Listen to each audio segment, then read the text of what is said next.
Hello everyone, welcome back to my YouTube channel. So in today's video I am creating an oil pastel painting for the very first time using these oil pastel colors. So for me it was a fun and exciting experience experimenting with vibrant colors, using blending techniques and simple artistic ideas.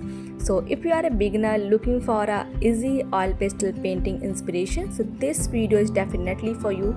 Watch till the end to see the final result and let me know your thoughts in the comments.